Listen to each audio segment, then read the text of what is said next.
Next, I would like to introduce Joy Lieber, Caryn's Aunt Joy, who Caryn adored.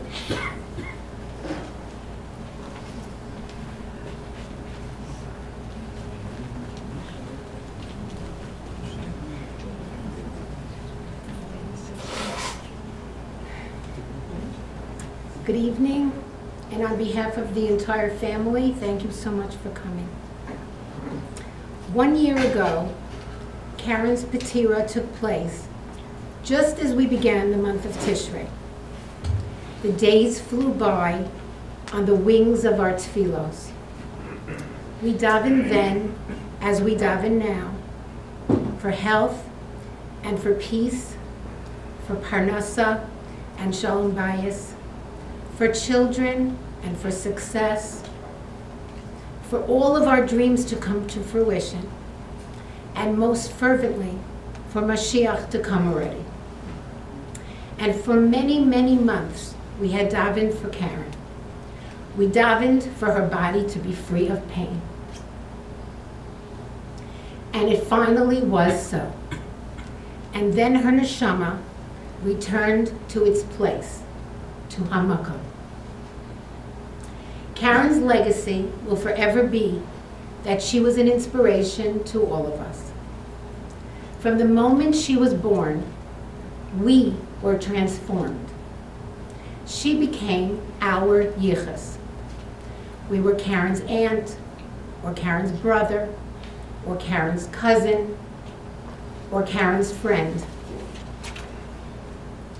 I will never forget the very first time I took Caryn outside for a walk to introduce my friends to my new baby niece. I was a young teenager, and it was Yantif. We lived in the Bronx then, and my parents would always send me to spend Shabbos in Yom Tovim to help my two older sisters and their families, alternating between them. I put Caryn in her stroller, and we walked down Leidig Avenue to the Young Israel of Pelham Parkway. That was where all the frum teenagers hung out in the afternoons. It was 50 years ago, and the world was very different then. There was no internet. We knew what was going on in the world from newspapers, magazines, or local TV and radio. We had no cell phones.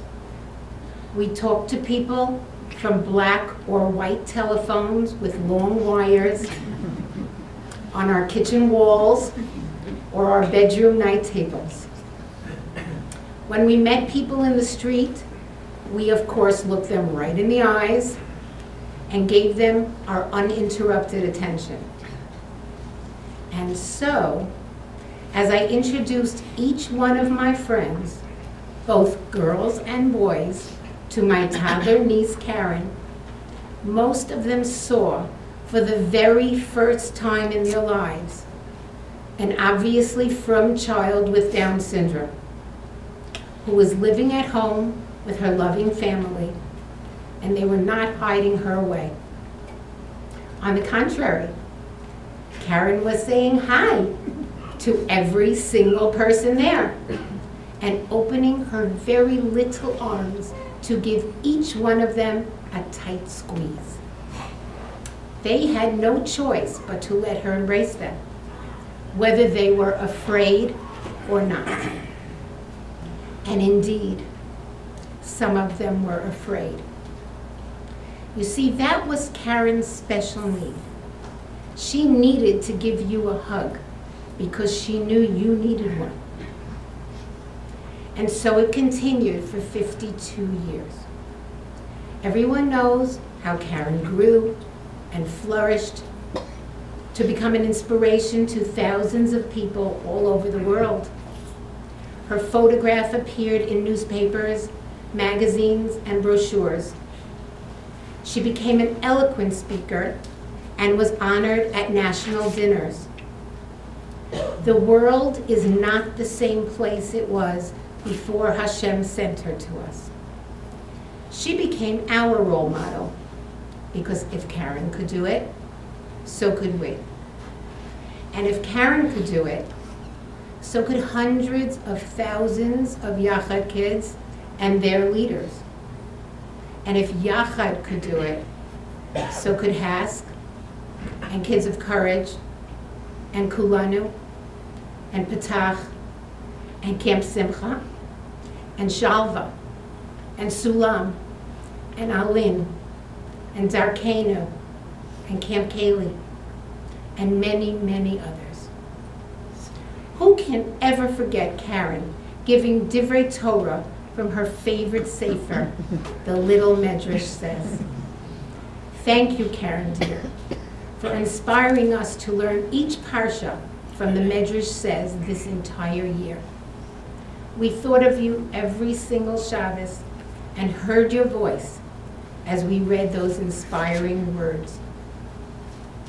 She always told it like it was, our Caryn. And if something was not quite right, she let you know, so you could fix it. And she told you when she loved you, or when she was proud of you, or when she saw you last, or when your children were too noisy. Because like all special needs children and adults, Caryn wore her neshama on the outside of her body. So you always knew how she felt. Caryn transformed me personally, and I will always be indebted to her for that. She forged a path to prepare me and my family to be able to handle the challenges we face and to extend ourselves to perform many acts of chesed in our own communities. And my sister Lorraine, Aleha Shalom, taught us by example. We are all still drinking the sweet lemonade that she created from the fruit that HaKadosh Baruch Hu gave her.